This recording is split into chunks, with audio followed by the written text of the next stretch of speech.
सहकारिता आंदोलन तो शुरू किया गया था राजस्थान में, पूरे देश में, और उसको लेकर जो कानून बनाए गए थे, उसी संदर्भ में एक और संशोधन विधेयक आज हमारे सामने विचाराधीन है, राजस्थान सहकारी सोसाइटी संशोधन विधेयक 2023। जैसा कि भी राज्यसभा से आने वाली माननीय सदस्य ने कहा, पिछले 10 साल में 8 संशोधन सहकारिता कानून में हो चुके हैं। सहकारिता कानून जब से लागू हुआ होगा उसके बाद तो 50 संशोधन हो गए होंगे। इतने संशोधन प्रयासों के बाद भी सहकारिता आंदोलन की जो आत्मा थी, जो मूल लक्ष्य हमने निर्धारित किया था, उसके आसपास भी हम नहीं पहुंच पाए। बहुत दुर्भाग्य और चिंता का विषय है। सहकारिता आंदोलन कोई राजनीतिक आंदोलन नहीं है, सहकारिता अभियान कोई सामाजिक अभियान भी नहीं है। सहकारिता का मूल उद्देश्य है आम आदमी को साथ जोड़कर उन सब का आर्थिक उन्नयन करना, सब एक के लिए और एक सब के लिए, ये मूल मंत्र रखा था। अब तक का अनुभव बताता सभापति महोदय कि सब एक के लिए तो है, सब मिलके एक को महाबली बनाते हैं, और वो महाबली बनने के बाद वो एक सबके काम नहीं आता, वो खुद के ही काम आता है, और वो अपनी ऐसी जड़ जमा लेता है कि फिर दूसरे किसी को घुसने की गुंजाइश ही नहीं रहती है। ये हमारे राजस्थान के सहकारिता कानून का सबसे बड़ा जो लकुना है, जो कमी है, वो ये है। और इसमें भी मतलब एक वंशवाद कह सकते हैं या जो भी कहें आप, लेकिन एक ग्रुप बन जाता है, और ये परिवारवाद भी हो जाता है, ग्रुपवाद भी हो जाता है, और वो हमेशा छाए रहते हैं, दूसरों को घुसने नहीं देते। अभी जो आज संशोधन लाए हैं वो तो बहुत ही हास्यास्पद है। सहकारी समिति का रिकॉर्ड तो या तो सचिव के पास होता है, या अध्यक्ष के पास होता है, व्यवस्थापक के पास होता है। वो रिकॉर्ड चाहिए हमको ऑडिट के लिए, जांच के लिए और किसी काम के लिए, और वो रिकॉर्ड हमको नहीं मिलता है। रिकॉर्ड हमको नहीं मिलता है।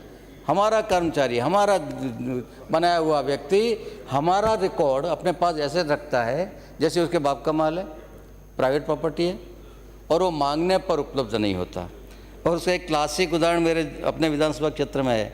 बालवाड़ा ग्राम सेवा सहकारी समिति की जांच चल रही है। भारी घोटाला वहाँ हुआ, लगभग 7 करोड़ का घोटाला हुआ है ऋण माफ़ी और ऋण वितरण में। उसकी जांच चल रही है। उस व्यवस्थापक को सस्पेंड कर दिया आपने, रिकॉर्ड आज तक नहीं आया, और आया है तो आधा अधूरा आया है, पूरा नहीं आया। तो ये हमारे इस सिस्टम की सहकारिता कानून, सहकारिता व्यवस्था, उस सब की सबसे बड़ी कमजोरी है कि हम हमारी चीज़ हमारे पास जब चाहिए तब नहीं ला सकते। वो उस कमी को दूर करने के लिए आप विधेयक लाए हैं।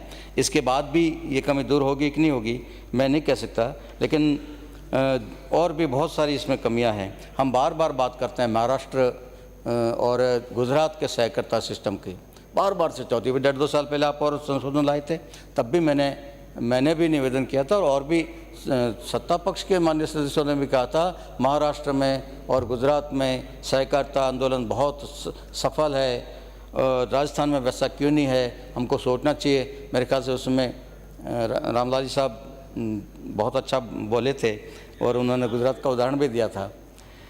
लेकिन हम कर नहीं पा रहे। बात करते हैं, हर बार बात तो करते हैं, अच्छे उदाहरण देते हैं गुजरात के, राजस्थान के, लेकिन हम नहीं कर पा रहे हैं। और मैंने जो नोट किया है, मैंने जो बात पकड़ी है, गुजरात और महाराष्ट्र में सहकारिता आंदोलन में सरकारी हस्तक्षेप नहीं के बराबर है। वहाँ प्रशासक नहीं लगते, वहाँ के बोर्ड भंग नहीं होते, वहाँ का एमडी सरकार नहीं लगाती, वहाँ का सेक्रेटरी सरकार नहीं लगाती, वहाँ का चेयरमैन वो सदस्यों में से निकल के आता है, सरकार नहीं बनाती उसको। और चुने हुए बोर्ड को भंग करके प्रशासक लगाना, ये सिर्फ राजस्थान में हो रहा है, गुजरात में नहीं होता, महाराष्ट्र में नहीं होता। और सरकारी हस्तक्षेप नहीं होने के कारण वहाँ का सहकारिता आंदोलन काफ़ी हद तक सफल है। एकदम पूर्ण सफल है अपन भले नहीं कहें, लेकिन काफ़ी हद तक सफल है। और सरकारी हस्तक्षेप का खराब से खराब उदाहरण मैं आपके सामने पेश करना चाह रहा हूँ। जालौर की धरती पर एक ऑयल मिल लगी थी, बहुत एम्बिशियस प्लान था।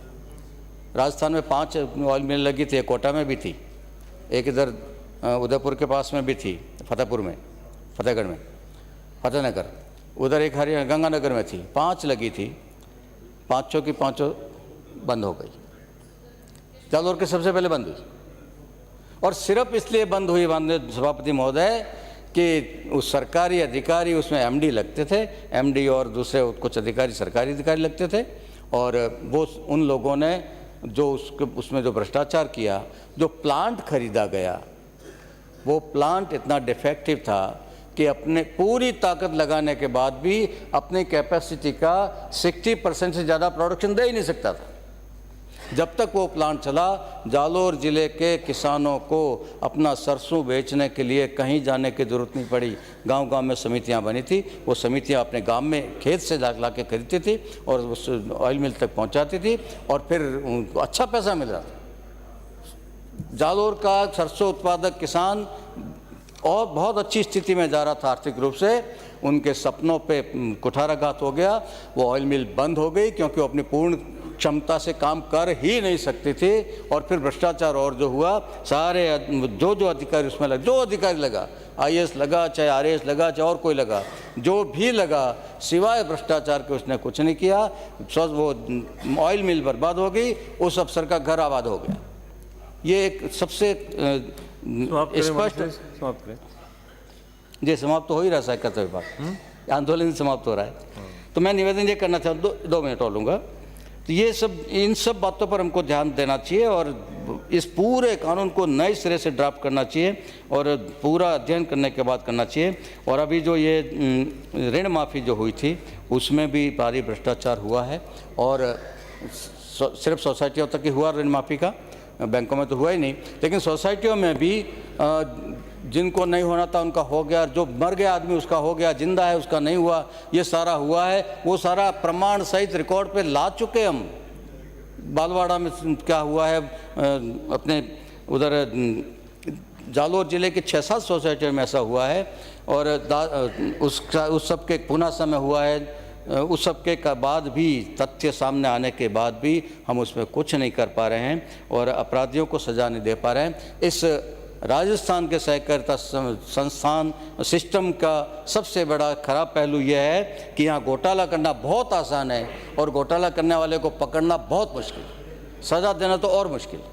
इस कमी को कैसे दूर करें, उस पर हमको सबको चिंतन करना चाहिए और विचार करना चाहिए।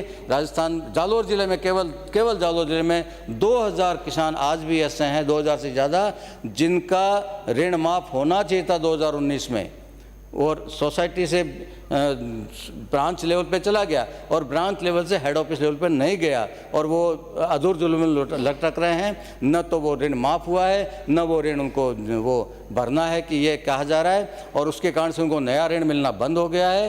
और ये सारी परिस्थितियाँ निर्माण हुई है वो इस कानून की लचर स्थिति के कारण, कमज़ोर कानून के कारण ये हुआ है, कमज़ोर प्रक्रिया के कारण ये हुआ है। इस कानून को और सख्त करने की आवश्यकता है। इस छोटे मोटे संशोधन से काम नहीं चलेगा मंत्री महोदय, और सरकार इसमें ध्यान देकर और विस्तार से अध्ययन करने के बाद कोई बड़ा संशोधन लाए तो ज़्यादा अच्छा रहेगा। इसलिए मैं निवेदन करता हूँ इस कानून को, इस विधेयक को जनमत जानने के लिए परिचालित किया जाना चाहिए और वापस लाना चाहिए। श्री गिरधारी लाल।